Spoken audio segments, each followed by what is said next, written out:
Good evening, ladies and gentlemen. Welcome to the University of Toronto. My name's Alison Keith. I'm the director of the Jackman Humanities Institute at the University of Toronto, and it's my pleasure to welcome you to the 2026 Wiegand Memorial Foundation Lecture. Before we begin, I wish to acknowledge, indeed to make present and visible, this land on which the University of Toronto operates and that remains a sacred gathering place for many peoples of Turtle Island. It's the territory of the Huron-Wendat and Petun First Nations, the Seneca, and most recently, the Mississaugas of the Credit River. I ask you to join me in acknowledging these communities, their elders, both past and present, as well as future generations. The Jackman Humanities Institute also acknowledges that it was founded upon exclusions and erasures of many Indigenous peoples, including those on whose land this institution is located. The Wiegand Memorial Foundation Lecture Series was established to honor the memory of the late Dr. William Wiegand, an alumnus of Victoria College and the University of Toronto, who won international acclaim for his pioneering work in the science of rubber compounds, and then, as a second act, immersed himself in the study of theology and classics. At U of T, Dr. Wiegand earned a BSc in chemistry and a master's in physics. Later, he added a Master of Arts in Greek from Columbia University and an honorary doctorate of laws from the University of Toronto. As the breadth of these qualifications suggests, Dr. Wiegand was deeply interested in how scientists and philosophers approach some of the larger questions concerning humanity today, particularly the issues that arise from a dialogue between science and faith. To honor his memory, Dr. Wiegand's family set up a foundation, which then in turn established this lecture series. Past speakers include such illustrious thinkers as Northrop Frye, Margaret Atwood, Robertson Davies, Sir John Eccles, and Ronald Numbers. Dr. Wiegand had an unshakable belief in the need for open dialogue between science, faith, and spirituality in the modern world, a belief that we at the Jackman Humanities Institute and in the Faculty of Arts and Science share. It's an honor for the university to be involved in this series. And on behalf of the JHI and the Faculty of Arts and Science, I'd like to express our gratitude to the Wiegand family for making it possible for us to host these lectures. And I would also like to thank the members of the Wiegand family and the Wiegand Memorial Foundation for joining us this evening. Let me also just mention some housekeeping items before I introduce this evening's speaker, Professor Teresa Heffernan. I would ask you please to mute your devices before the talk begins. I can assure you that when Professor Heffernan has finished, there will be an opportunity for audience members to ask questions. And after the formal Q&A session, everyone is invited to a reception just outside this room, at which we will have the opportunity to speak with Professor Heffernan informally. The Q&A will be moderated by Moritz van Beverdonker, the director of the Center for Humanities Research at the University of the Western Cape in Cape Town, South Africa. Professor van Beverdonker's research specialization is in Black consciousness philosophy and negritude. In his research, he examines the modes through which these global post-colonial and decolonial discourses rescript our understandings of political philosophy and the world. He's also very interested in and leading research projects on AI and the disruptions it poses to and beyond the human sciences. And now, without further ado, let me introduce this year's speaker, Teresa Heffernan, Professor of English Language and Literature at St. Mary's University in Halifax. Professor Heffernan earned her PhD in English from the University of Toronto, and we're so pleased to welcome her home this evening. She's held prestigious research fellowships at the University of Heidelberg, at the AI Lab in the Center for Ethics at the U of T, and at the Jackman Humanities Institute, where she joined us as visiting Public Humanities Faculty Fellow in 2023-24. Professor Heffernan has written widely on literary theory, critical posthumanism, feminist theory, and the novel. Her current area of research centers on how the field of robotics and artificial intelligence is shaped by fiction. Her latest book is the 2019 edited collection Cyborg Futures, Cross-Disciplinary Perspectives on Artificial Intelligence and Robotics. And she's the author of 2 books, Post-Apocalyptic Culture, Modernism, Postmodernism in the 20th Century Novel, and Veiled Figures, Women, Modernity, and the Specters of Orientalism. She has also co-edited with Daniel O'Quinn a critical edition of Lady Mary Wortley Montagu's The Turkish Embassy Letters, and she has also co-edited special issues of journals, one, the journal Cultural Studies with Jill Didier on revisiting the subaltern in the New Empire, and another special issue of the journal Cultural Critique with Jill Didier and Bart Simon on critical posthumanism.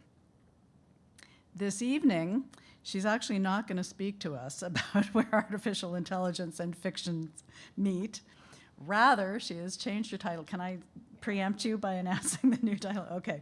Literature versus the AI Industry, Techno-Monarchists and the Drive to Reduce the World to Numbers. Please join me in welcoming Professor Heffernan.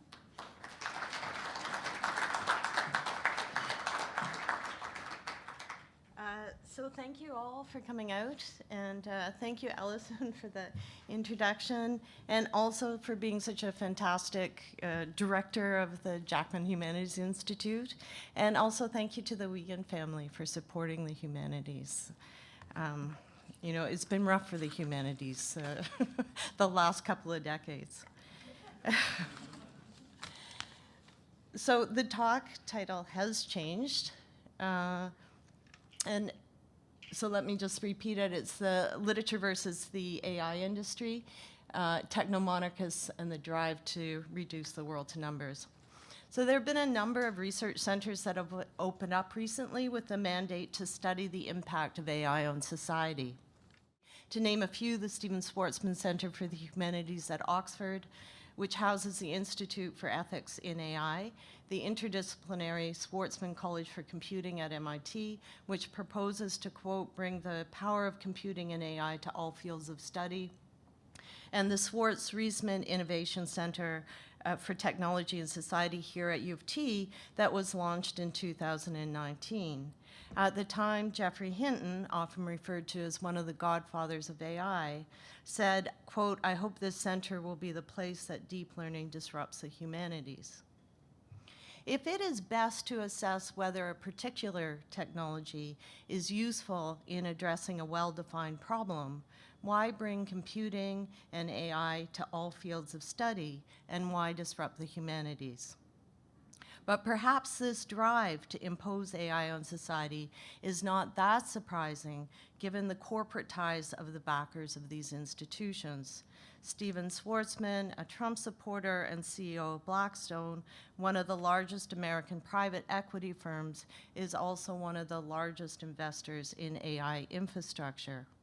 Hinton sold his company to Google in 2012 for $44 million and worked there until he resigned in 2023 when he changed his mind about AI and wanted to talk about some of its harms, and he also expressed some of his regrets about his life's work. Nevertheless, American big tech companies continue to prop up the Canadian industry. The recent announcement of a Google-sponsored chair in AI at U of T is only one small example. The term AI itself is a bit of a marketing ploy that impedes effective regulation.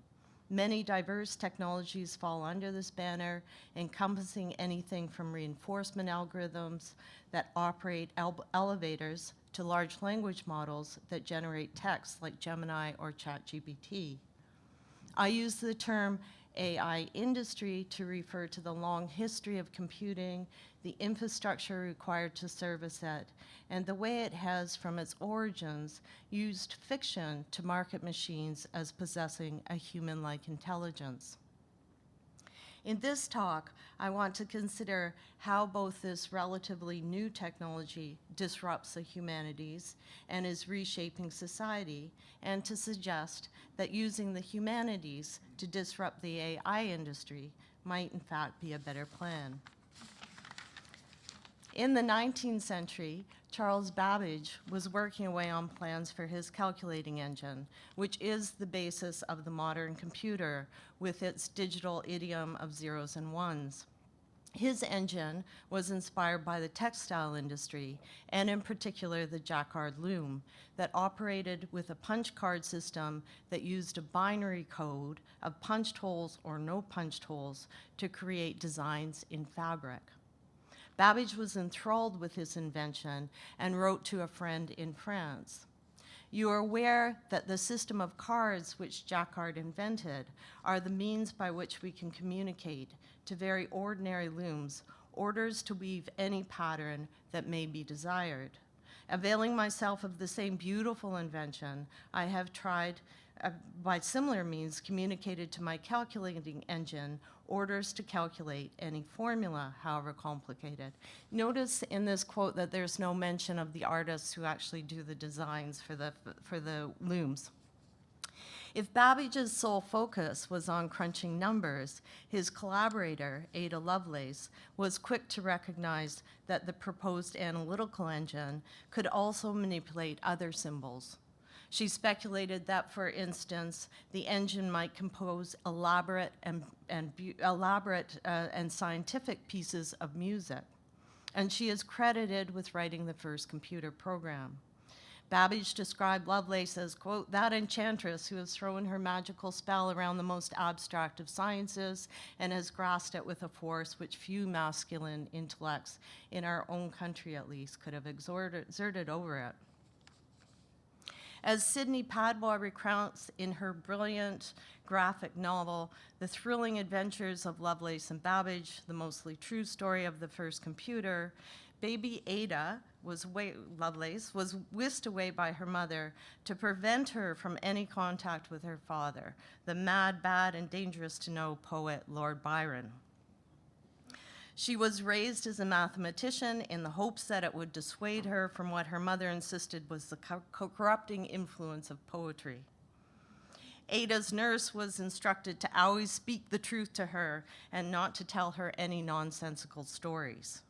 Her math tutor, William Friend, preached certainty, not uncertainty, science, not art, and was so dedicated to certainty that he wrote a book on algebra that opposed the use of negative numbers.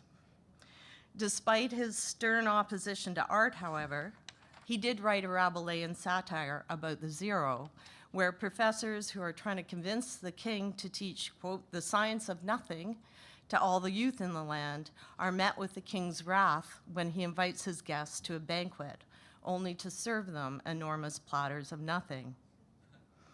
In Padwa's pocket universe, Babbage and Lovelace, devoted to mathematics, realized their dream of the analytical engine. It was always just a model. It was never built in Babbage's time. And they use it to fight crime, and the crime, of course, is street music and poetry. At one point, George Eliot, the 19th century novelist, desperately chases her manuscript through Babbage's engine. Lovelace tells her that her words are not lost, but are shedding their earthly form, becoming transcendent, becoming data. Lovelace promises her that her novel has now been liberated from the static shell of the material.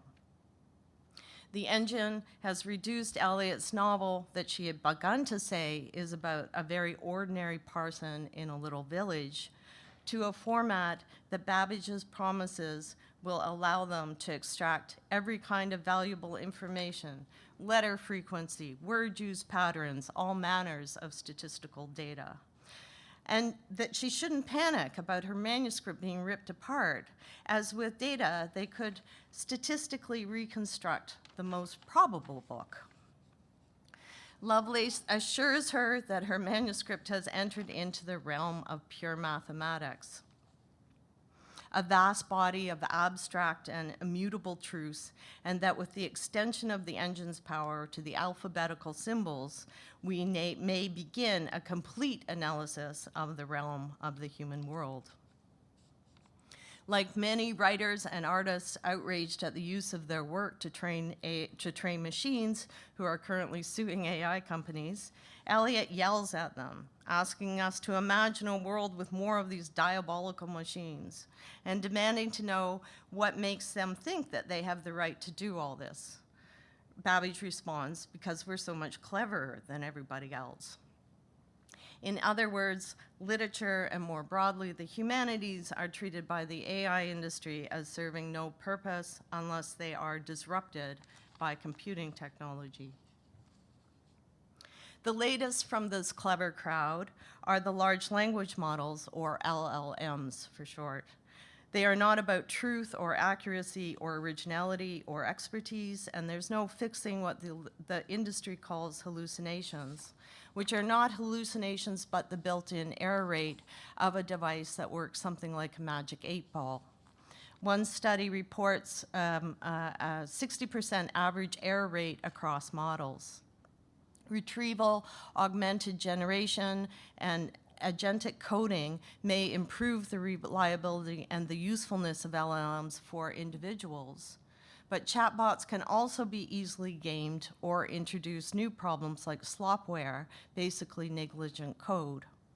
Importantly, they also exacerbate the litany of problems of these models for the collective, some of which I will just briefly review here. LLMs work by the automated uploading of the internet, the largest public digital archive in the world, with the goal of privatizing and commercializing it.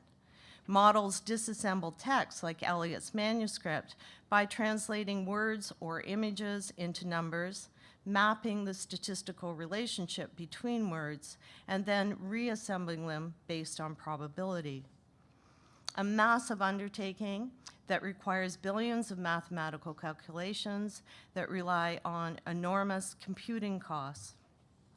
So money-burning language models with no clear route to profitability are built from the non-consensual scraping of books, music, art, and posts, while an exploited global labor force of micro-workers operates behind the machines, cleaning, tagging, annotating, and classifying the raw data.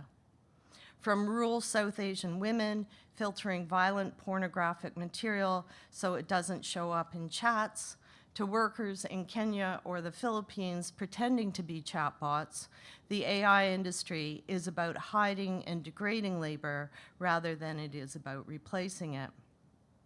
In addition to race and gender biases, study after study shows that chatbots cause cognitive decline, de-skilling, and psychological damage.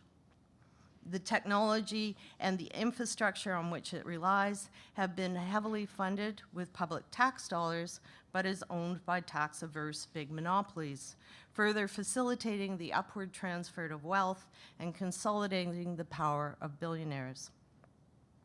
And as the world grapples with climate disasters, loss of biodiversity, and global water shortages, chatbots and image generators depend on an unsustainable, resource-intensive infrastructure, from Starlink's short-lived satellites to children mining cobalt in the DRC, to undersea cables, to e-waste and space junk.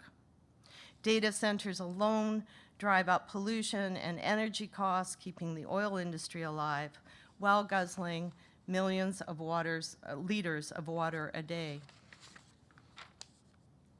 Most importantly, large language models can be manipulated, and the big tech companies that own them are very interested in hijacking the flow of information about the world as they suck up public data and privatize it, gaining power over entire populations. Continuing the strategy of social media platforms that have tweaked algorithms to encourage sensationalism and division, amplify disinformation, and spread AI-generated junk, so too these chatbots that have a global reach are untethered from any reality, To give one example, Elon Musk has said his chatbot Grok, or Mecha Hitler as it has called itself, which the Pentagon uses, is maximally truth-seeking and interested in, quote, the nature of the universe. In actuality, this corporate chatbot, which has an error rate of 94% according to the above study, has been designed to praise Musk, who it identified as the greatest person in modern history, generate porn, circulate child abuse, praise white supremacy, and spread anti-Semitism. Sam Altman, CEO of OpenAI, who wants to cover the Earth and data centers and maybe also space, casually commented that Gen AI blurs the boundaries between the authentic and the artificial, so that soon we won't be able to differentiate between the two. And here is the point. Art, history, science, research, and democratic societies cannot function without truth, reality, expertise, and facts. So given all these problems, other than a cynical play by a scaling-obsessed industry that markets an AI-first world, what are the origins of this drive to convert words and images into numbers? As the tech writer Douglas Hevans notes, large language models compress the entire internet into a single monumental mathematical structure. The AI industry disrupts the humanities by reducing them to computation. Stripping knowledge of its historical or cultural or personal situatedness, the humanities get sucked up by the engine and transformed into a vast network of numbers, subjected to a massive number of mathematical calculations, and then remixed and regurgitated as a statistical output where any specificity is erased. You can notice the Nazi helmet in this AI-generated crowd scene of the liberation of France. This erasure of history, an authoritarian strategy, creates an endless present, like the party in George Orwell's 1984 that is always right. If literature foregrounds the ambiguity of language, opening the world to interpretation, translation, and evidence-based arguments, when it's reduced to data, the stark determinism of code and calculations, authoritarian rule soon follows. The conflict between math and literature, which gives rise to Lovelace and the first computer program, has a long history. Early on in the Republic, Socrates, one of Plato's dramatic characters, interrogates the usefulness of fiction in education. Worried about the feminizing effects of poetry, he was concerned that Homer's depiction of the traumas of war would encourage men to grieve, fear the battlefield, and discourage them from taking up arms, and that stories about sons overthrowing their fathers would upset patriarchy and authoritarian rule. Socrates first recommended censoring fiction and its lies, but in the end concluded it was best to ban the poets with their God-sent madness altogether from the Republic, so the philosopher kings could rule unhindered. Plato's writing, however, is replete with poetic devices, which makes it enjoyable to read. Figurative language, dramatic monologues, allegories, traditional and invented stories, all in an effort to persuade its audience that the best part of the mind accepts measurements and calculations. In other words, the Republic bans the poets only to co-opt poetic language, to claim paradoxically that intelligence is found in, quote, the natural harmony of numbers. Having dismissed the poets, Socrates nevertheless supports the idea of a noble lie, a myth propagated by a ruling elite to justify their right to hold absolute power. The lie maintains that God mingled the rulers with gold, their helpers with silver, and farmers and craftsmen with iron and brass. Where arguments fail, he argued, myth could be used to charm people into agreement about this class hierarchy and help instill obedience, while state-controlled breeding, in other words, eugenics, would further strengthen the ruling elite. Like Plato, The digerati, a term that emerges in the 90s, meaning those who are invested in computing technology, wanted to exile the literati, from the Latin meaning those interested in literature and arts. In 1991, John Brockman publishes his Third Culture, referencing C.P. Snow's 1959 work, Two Cultures, about the supposed divide between the sciences and the humanities. Snow had been irritated that everyone knew canonical literary works, but not 20th century scientific theories. While Snow wanted to encourage a dialogue between the two, Brockman, bankrolled by Jeffrey Epstein, argued that scientists and tech elites backed by billionaires should dethrone literary intellectuals and take technoscience straight to the public. Rebranded as the digital elite, all big money and big egos, headline-grabbing ideas about the future were disseminated in places like TED Talks, Wired Magazine, and The Edge. Popular technoscience, bypassing peer review, has promoted the idea that with innovative technology, we can engineer our way out of any problem, even death. Brockman, who referred to himself as a mediocre student, also became known as Epstein's intellectual enabler. Epstein was a fan of transhumanism, eugenics, cryonics. He wanted his penis and head frozen so it could be revived at a later date. And he was hoping to spread his DNA across the globe. Helping to shape university research agendas for the last couple of decades, Epstein funded mostly male academics that shared his interests, including many in the AI industry, like his friend Marvin Minsky, another father of AI, who held his conferences on Epstein's island.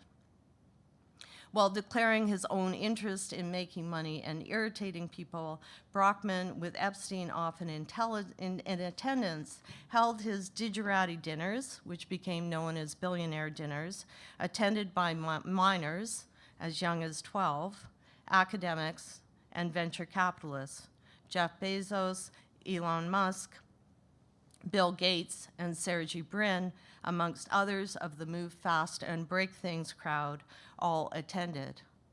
Avgeny Morozov described this third culture takeover as a perfect shield for pursuing entrepreneurial activities under the banner of intellectualism. Following Plato, the AI industry's definition of intelligence rests on a religious-like devotion to numbers.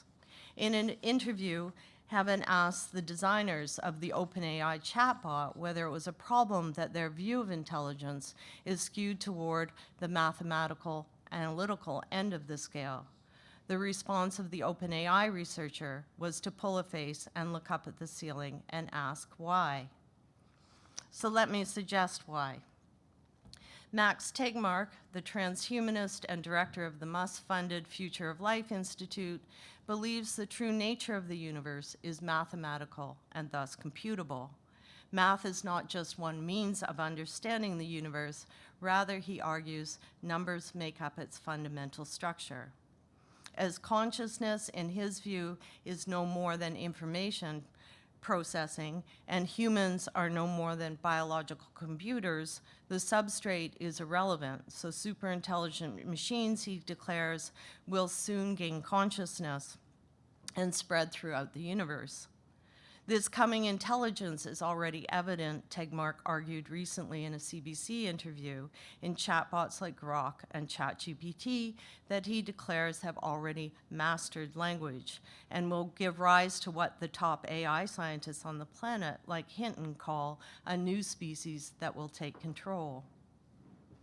What does he mean that chatbots have mastered language? Tegmark rehashes the Platonic investment in the calculating mind. Influenced by the Pythagoreans, who started a religious community in ancient Greece based in numerology, Plato argued, ideal forms are a product of divine recollections that are independent of learning, writing, and observation. While material reality obscures these universal forms, they are accessible through logic or mathematical propositions that are either true or false and consistent across time and space. In other words, what the crime fighters in Padwa's novel call immutable mathematical truths. Like Plato, Tegmark also uses myth to market his faith in mathematics. He begins in 2017, book Life 3.0, Being Human in the Age of Art and Artificial Intelligence, with a question. Do you think superhuman AI might get created this century? If the answer is yes, you're directed to turn to the tale of the Omega team. It tells the story of an elite group at a corporation who secretly build an AI named Prometheus with the goal of taking over the world. Sucking up the digital world and making billions, the highly secretive Omega team develop and sell products like AI-produced video games, texts, and movies, and use bots to hype online reviews. They build a media empire and take over news channels. They use AI to revolutionize education. They take over government services. They groom political candidates to undermine nation states. They use bribery, deception, manipulation, and what they call persuasion machinery to, quote, erode all previous power structures in the world. The story ends with the Omega team succeeding in its dream of world dominance. And Tegmark concludes, quote, for the first time ever, our planet was run by a single power, amplified by an intelligence so vast that it could potentially enable life to flourish for billions of years on Earth and through the cosmos.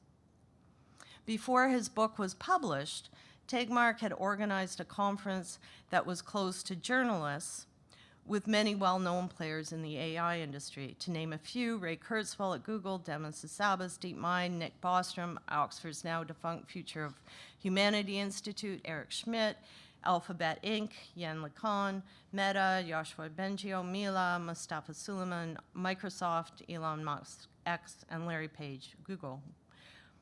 It was at this 2017 gathering that Musk announced he was launching his OpenAI chat project with Altman. Welcome to big tech, corporate-owned bots, and the totalitarian fantasy of AI gurus. It was helpful, at least, for Tegmark to share their plan. Having reduced human-generated work to computable numbers, the industry has indeed been marketing AI-generated products, buying up media and independent news, circulating lies, forcing their way into education with Thiel, Musk, OpenAI, Google, and Microsoft at the helm, taking over government services, and putting politicians like Trump and Vance in power. Peter Thiel, Mark Andreessen, J.D. Vance, amongst others, want to return to the rule of kings and a neo-monarchy, with fiefdoms run by tech corporations, while Altman has suggested replacing a human president of the US with an AI president. As the Harvard historian Jill Lepore asked, quote, isn't replacing democratic elections with machines owned by corporations that operate by rules over which people have no say, isn't that, in fact, tyranny? In 2010, Thiel was explicit about the plan. The basic idea was that we could never win an election based on certain things because we were in such a small minority. But maybe you could actually unilaterally change the world without having to constantly convince people and beg people and plead people who are never going to agree with you through technological means. So how did we get here? Alan Turing, who was shaped by the Second World War and had a training in formal mathematics, published a paper on computable numbers and developed a theory of the universal machine, which was conceptually very close to Babbage's analytical engine. He also helped to decode Nazi ciphers. Post-war, he wrote an article that explored the possibility of building what he called a mechanical brain and birthing a child machine that would evolve, but he lost interest in the subject just as computers started to sell. Despite his war service, he was persecuted by the British government for being gay, And in 1954, just shy of his 42nd birthday, he very likely committed suicide by ingesting an arsenic-laced apple. He has since been dusted off and resurrected as the father of AI, and his paper on computing machinery and intelligence, published in 1950, is one of the founding texts in the AI industry, although the term was not coined until 4 years after his death. This article famously begins by asking, can machines think? But importantly, thinking immediately gets replaced by the imitation game, where Turing proposes that if a computer can convince a judge it is a man, the computer will have reached human-like intelligence. In the first version of the game, a man whose voice and appearance are disguised tries to convince a judge he is a woman. He is free to lie in his response to any of the judge's question. For instance, asked about his hair, he can respond with a female-style hairstyle of the day. Turing then proposes that the computer take the part of the man and the man take the woman's place, eliminating the woman altogether. Like the man who lied about his hair, the machine can also give incorrect answers. For instance, instead of supplying an answer to a math question that requires calculating many numbers, the machine is directed to refuse the task so as not to be caught out. Just as the man in the first game who is pretending to be the woman is not the woman, so too the machine and the man and their differences would have been readily exposed from the outset if the Turing test wasn't based on dissimulation and deception. Dissimulation, mimicry, and deception are a standard and expected part of many games, but unleashed in the real world, they inflict havoc, as do the many deepfakes and AI-generated videos polluting the internet. Think of Arnold Schwarzenegger in The Terminator, a 1980s film about the military-industrial complex and the loss of our humanity, where humans build machines that imitate humans. So from the outset, AI is all a bit of a ruse, as imitation is not a substitute for thinking.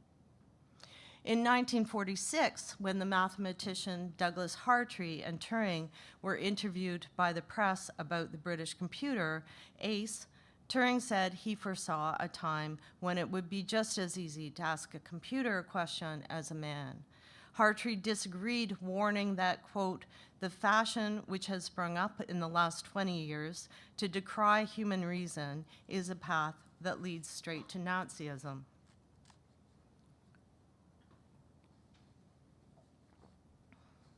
In 1952, 2 years after publishing this article, Turing was charged with gross indecency and punished for homosexuality. He submitted to chemical castration in lieu of prison.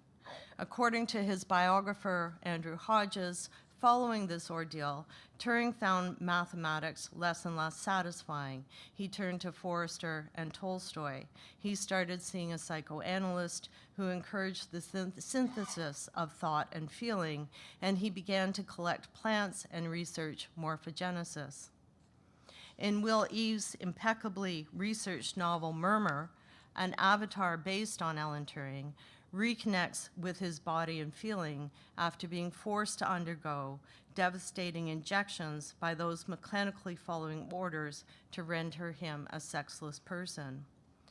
And this avatar has a dreamlike encounter with the Council of the Machines. I was left to imagine what sort of extraordinary mental realm it was they inhabited, in which pain and lies and deceptions were said to offend, but offended as depressing inexactitudes rather than injustices. And I realized that I did not have to imagine very hard, because I had inhabited something very similar for most of my life, had treated a number of people as a series of unsatisfactory propositions, and had understood, therefore, with a shudder, the propensity in German fascism to treat whole nations and races in like manner, and had fought against it accordingly. And then, of course, I ended up being treated that way myself. Under the regime of machine logic, Thinking is severed from feeling. Inexactitudes displace injustice, pain, and lies, while humans, nations, and races are reduced to unsatisfactory propositions. The Turing avatar comes to realize that fascism and the Council of Machines share the same logic. Just as he is targeted by powers that impose heteronormative codes enforced by those who were just obeying orders, under the tyranny of efficient algorithms and statistical averages, the machines, lacking an ethical imagination and a sense of responsibility, similarly leave no room for outliers. But where does Turing's idea of an evolving machine originate? In several papers, Turing refers to Samuel Butler's 1872 novel Erewhon, writing, "It seems probable that once the machine thinking method had started, it would not take long to outstrip our feeble powers. There would be no question of the machines dying, and they would be able to converse with each other to sharpen their wits. At some stage, therefore, we should have to expect the machines to take control in the way that is mentioned in Samuel Butler's Erewhon." Turing, known for taking things literally, missed the fact that Butler's novel was satirizing Victorian culture. Butler, who had read Darwin, wrote about a society that destroys all mechanical devices, back to women's washerboards, for fear that machines will evolve. He referred to his novel as a, quote, specious misuse of analogy. In other words, something that has the superficial appearance of truth but is utterly false. Literal readings of fiction, however, continue to pervade the AI industry. For instance, Musk says he wants to make Star Trek real and turn science fiction into science fact. He is seemingly oblivious to the fact that Gene Roddenberry was not referring to actual space travel, but was inspired by Jonathan Swift's 18th century novel or work, Gulliver's Travels, and its use of allegory. In contrast to Musk's love of white supremacy, Roddenberry wanted to get around the censors and promote a more just world that challenged patriarchy, racism, ethno-nationalism, and imperialism. Star Trek was the first black-white kiss on TV. The mission of Demis Hassabis, the director of Google's DeepMind, is to, quote, solve intelligence and then use intelligence to solve everything else. He has recently admitted, however, that large language models cannot achieve true scientific breakthroughs. So he is betting on, quote, a simulation engine that understands how reality actually works. And what is reality, you might ask? The New York Times reports that when Hassabis, on the advice of Thiel, was trying to secure funding from Musk for his company before Google bought it, Musk explained that his plan was to colonize Mars to escape overpopulations and other dangers on Earth. Dr. Hassabis replied that the plan would work, so long as superintelligent machines didn't follow and destroy humanity on Mars too. Mr. Musk was speechless. He hadn't thought about that particular danger. If this plot featuring humans eagerly colonizing a barren, radioactive, unbreathable planet with toxic soil, no trees, no animals, no power source, no food, and crappy weather that's 225 million kilometers away, hotly pursued by superintelligent machines intent on destroying humanity, sounds like it's ripped from the pages of fiction. That is because it is. DeepMind was inspired by Deep Thought, the supercomputer in Douglas Adams' Hitchhiker's Guide to the Galaxy that began as a 1978 radio comedy. Deep Thought, after 7.5 million years of calculations, spits out the number 42 to the ultimate question of life, the universe, and everything. After theories started to pop up about the meaning of 42, Adams had to intervene and point out that it was a joke. To conclude, I'd like to return to that Jacquard loom that inspired the computer. Humans protesting the theft of their work by big tech share much in common with the silk weavers in Paris, who rightly worried that the cars that operated the loom and automated weaving would leave them without jobs, as did the textile workers, the Luddites in England, who were also protesting automation. They were not anti-tech, as often portrayed, but concerned that textile machinery would degrade craft production, undermine standard labor practices, suppress wages, and threaten their livelihoods and independence, while concentrating wealth and power in the hands of the owners of the machines. Lord Byron decried the brutal government assault on the Luddites in a speech to the House of Lords, and he also wrote a poem for them with the refrain, "Down with all kings but King Lud." Babbage, on the other hand, was vehemently opposed to the Luddites. In his book on the economy of machinery and manufacturers, is all about, in the wake of abolition, guaranteeing profits for emerging capitalist elites, while using automation to break work into discrete tasks and to discipline and surveil workers. Automation, surveillance, the degradation of labor, and the upward transfer of wealth, not intelligence, are the backbone of the AI industry. Which brings us to the first use of the term robot in Karl Čapek's 1920s play, RUR, derived from the Czech word meaning robota, meaning servitude or forced labor. Importantly, the robots in the play are organic, not mechanical, advertised as cheap labor and forced to serve the new age, as Čapek explained, of science tied to rapid industrial expansion. In producing his worker, the young Rosam had, quote, chucked everything not related to work, and in doing so, he pretty much discarded the human being and created the robot. Sounding very much like the AI billionaires, the corporate heads in the play promise a utopia where robots will spell the end of work and herald an age of convenience, abundance, comfort, and wealth. The play concludes with a small group of men amassing enormous amounts of money, oblivious to the growing global unrest. As the corporation grows rich and inequality balloons, robots are then produced as soldiers to quell uprisings and are ordered to kill off rebellious populations. In the end, they also turn on their makers, and the human race nears extinction. Čapek's generation, so remember the play's 1920, Čapek's generation had grown up with the promise that technology would give way to a more civilized world. But that promise soured with the invention of aerial bombings, poisonous gas, machine guns, and tanks that make the First World War one of the deadliest wars in history. Witnessing this most senseless of wars, Čapek exposed the faulty logic that linked technological acceleration to social progress. Čapek said of robots, they must be produced although they are a war industry, or rather because they are a war industry. And here we are with big tech that has not only emerged from the war industry, but serves it.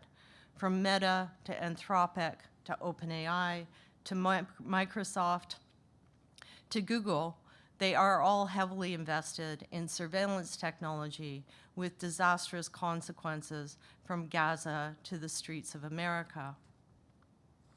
The robot in fiction is not a literal machine, but the place to negotiate what it is to be human.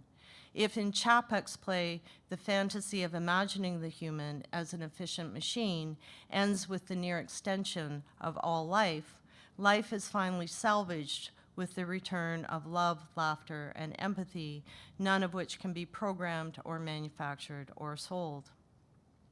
Perhaps the fathers and godfathers of AI, and they are all fathers, should have heeded the wise words of Lovelace, the first computer programmer, who died at 36 and chose to be buried with her poet father. She said, "It is desirable to guard against the possibility of exaggerated ideas that might arise as to the powers of the analytical engine." Thank you.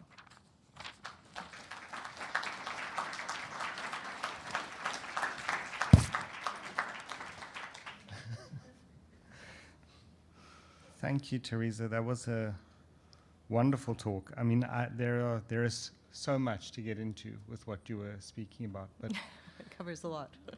a lot of terrain. But maybe that's where one of the places to begin. I'm just going to say one or two very small things, and then open it up to the audience, who will come up to that microphone that's standing in the middle to ask questions one at a time, and we'll manage that. And we are short on time, so I want to be very brief.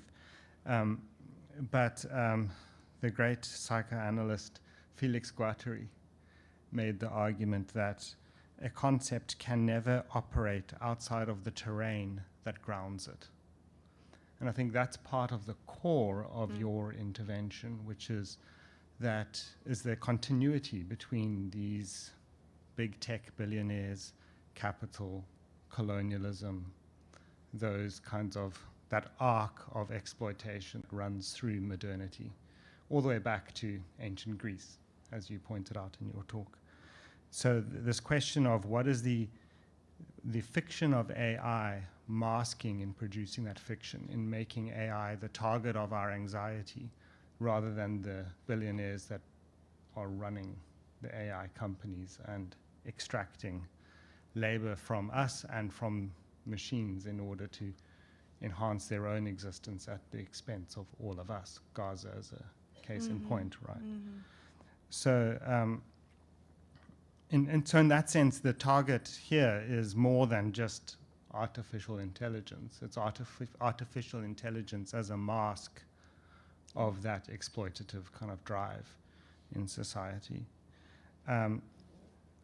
So I was wondering if you could speak a little bit more about that, and particularly what you were hinting at throughout your talk, which is that the antidote, the method, in a certain way, is to read literately rather than to read literally, which then puts a huge emphasis on the humanities, right, and the importance of the humanities, as you were saying, so interrupting AI with the humanities.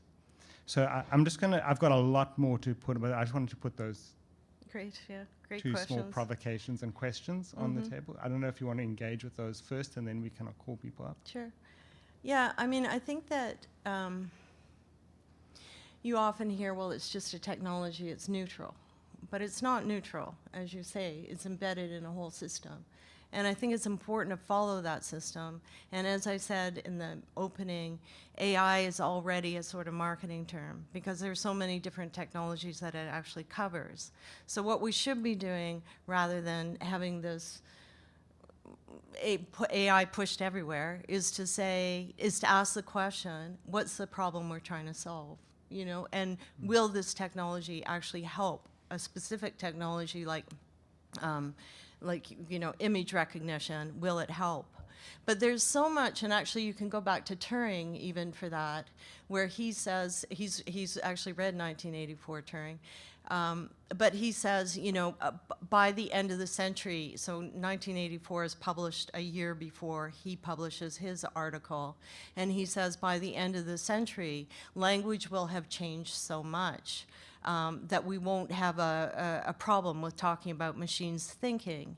And I think the way that language is being changed is in a kind of Orwellian way, where you can, if you go on a lot of the sites for the AI industry, they talk about their AIs reading or understanding or and I mean, some of it might just be like shorthand for the industry. But I think it's really important to be very precise about how the technology works so that you can ask that question, okay? And then, of course, you have to look at the whole infrastructure, as you were suggesting. There's a great book, if anyone's interested in, by a journalist who did a long book on Sam Altman on, it's called something, The New Empire of AI, I think. And she had been following Altman. And it's a fantastic book, but she really looks at the whole industry as being part of this kind of imperialism. So I think that, another good question or another good way. I think a lot of people think, oh, I'm just using my phone, but that phone is of course tied to an entire infrastructure, and I think it's important to come back and talk about that infrastructure and see whether, you know, we really want to sign on to that. Right. I'm gonna stop myself. Are there questions in the audience? Thank you very much for your talk. Very illuminating. I am puzzled. What is the role of imagination? Where does imagination fit in? Because man, I use that in the full sense, trying to understand. We understand what up is. It's contrary to what down is. What is infinity? What is before infinity?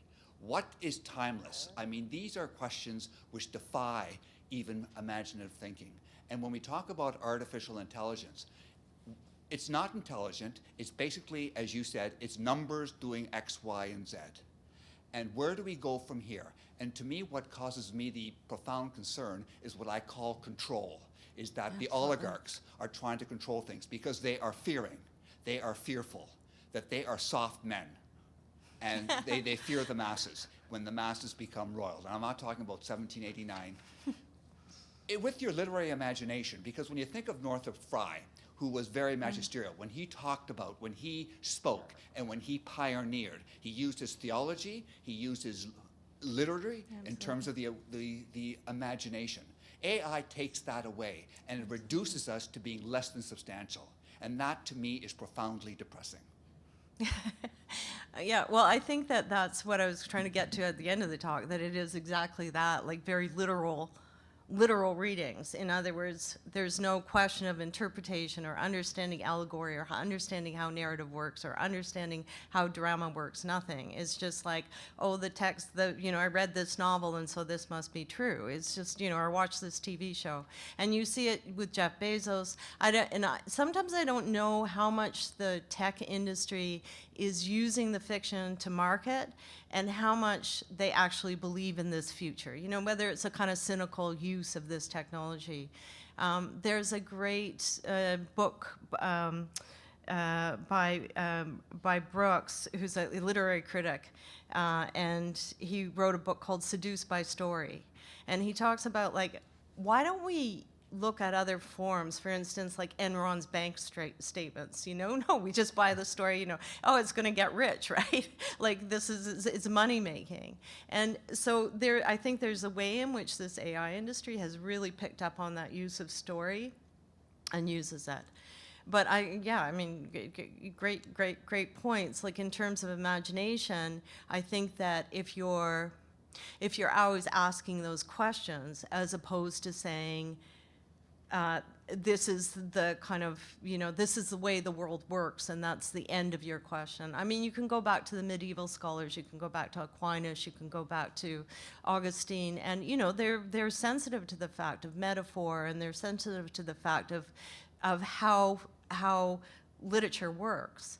You know, and I think that is always, that's what I was saying about literature, it's always that place where you can't, imposing a literal reading is crazy. Like, we're not gonna go see The Lion King and think, oh, there are talking lions out there, you know, it's fiction. But you start to say, okay, well, what's happening in this realm? But yeah, thank you, great question.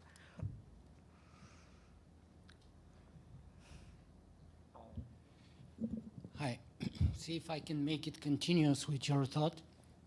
So in your presentation, you mentioned that the usage of ChatGPT has proven cognitive downsides.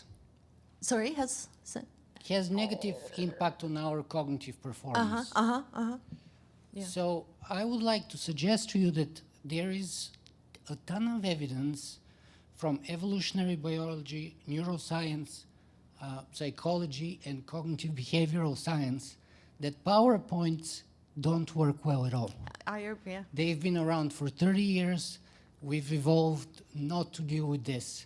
And the beginning of our presentation today was a good example of the traps of using that kind of system.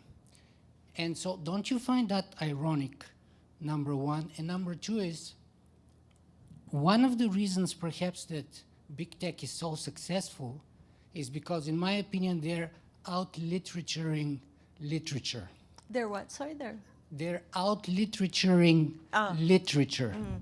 In other words, they're able to weaponize, mobilize, and direct a story Yes. in a much more effective and efficient manner than, unfortunately, most literature professors nowadays, perhaps.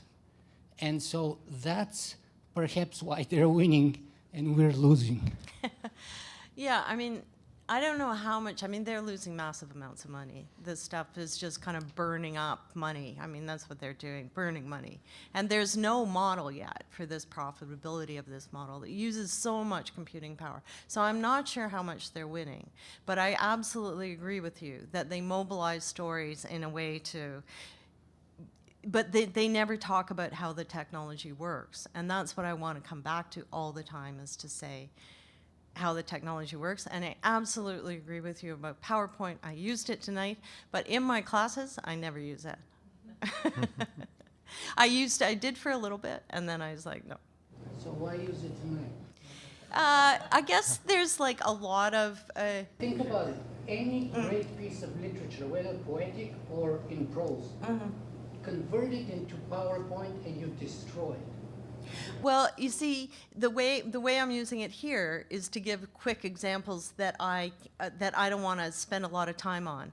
So I want to give you all the kind of tech ed stuff that is being produced by Microsoft or Google or whomever, you know, and it's just a quick reference so that you see, like, I'm not making it up, it's evidence-based. It's evidence-based, but neuroscience says it doesn't connect, it's not received, and that's why they're winning. Because they know how not to give you evidence-based stuff, but how to connect and how to correct and manipulate and then lead you to their conclusions, where we're sleeping and falling into the trap that they learned long ago not to use, while we're stuck in a paradigm which we know doesn't work. Yeah, but I mean, it's a bit of an unfair thing because they've got billions, right? And what do we have? And they've got support of governments, and they've got access, the control of media.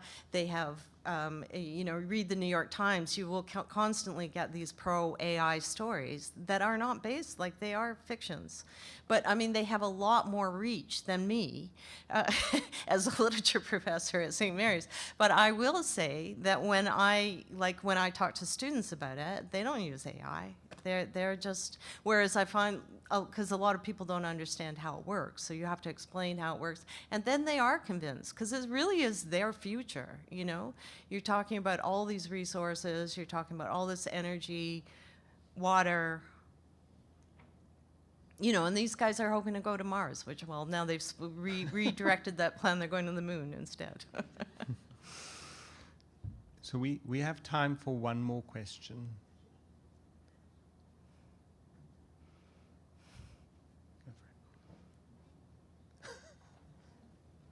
We'll take two in quick succession.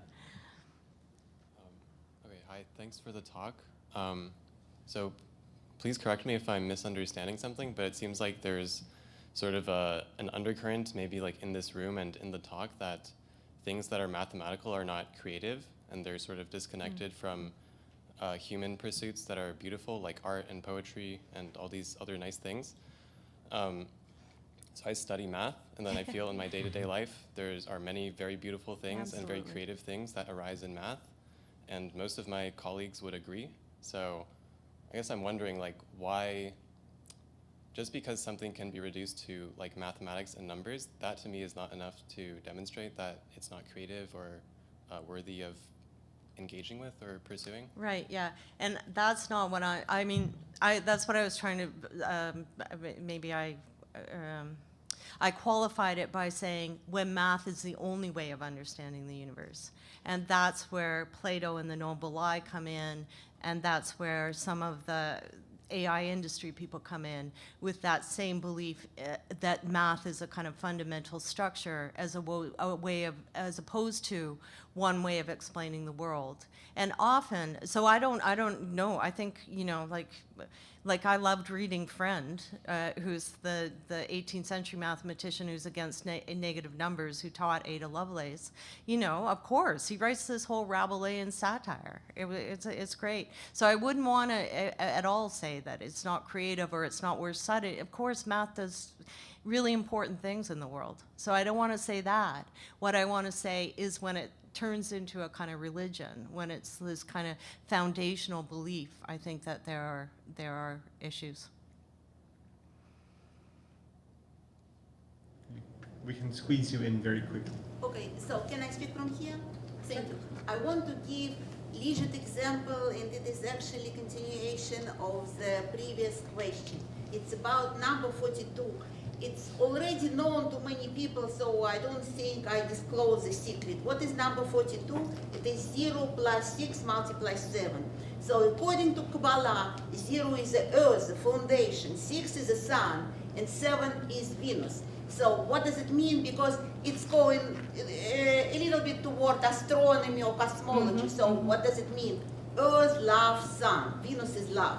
So if you want to say like how you feel about universe in short form, and it's called talking in a language, you say 42. Now, how people feel it. So Douglas Adams, who uses number 42 in his brilliant novel, was asked many, many times, and he said, it came to me randomly, but once he said, and it was already, the novel was written, that he was driving along the shore in California where he moved. So, and he saw ocean, a lot of water, and a lot of sun. It is how he feels number 42. So he actually perceives it through the sun, is on the water, a lot of golden color, a lot of light. So I want to say that we have it inside us. So, I mean, maybe it was random at first, but it's expression of something very, very poetical and humanic, you know. So people who work with numbers sometimes look at numbers like tools, but it is also language. But it depends, I mean, how you incline to use this language. If you don't know the language of a particular person or particular nation, people, you know, you can use numbers to not just to express yourself, I mean, just to start communication. So it does not depend on your mother language, on your human language. So this is wonderful thing. It is like, you know, the people that you call technocrats, they just have this mind of thinking. They are not less poetical than humanitarians. Yeah, I would say about Adams, I mean, the people wrote him constantly and were giving him all sorts of theories, that being one of them, about this number 42. There were lots and lots of theories about it, but he did say in his later works, you know, he did think of it as a joke. So I think that his point was, you know, not, and I don't want to, you know, of course people, as I say, numbers are great. I'm reading Menninger, I don't know if you know him, on the cultural history of numbers from the 1970s. He talks about, you know, in ancient worlds, they wouldn't necessarily use numbers if they were to count their herd, for instance. But so they would know all the animals individually, and they would know if one was missing. But counting came in as a way then of recognizing that there's an animal missing. It's always an abstraction though, right? And I think, like, you're absolutely right, a language is an abstraction just as language is an abstraction. But when you use it to claim it somehow foundational, that's where I want to raise questions about that. Of course it's foundational, but let's say in Hebrew, 42, it is 42 letter name for God, the expansion from the 4-letter name. And so many people know about it. It is just, you know, kind of reality. People know it, but they don't know the meaning of it, you know, what mystical message the ancients wanted to pass on us with this 42.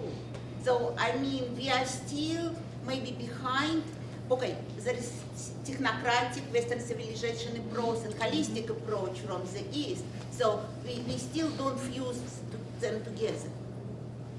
Thank you. Thank you very much. I think we're out of time, so we need to say thank you.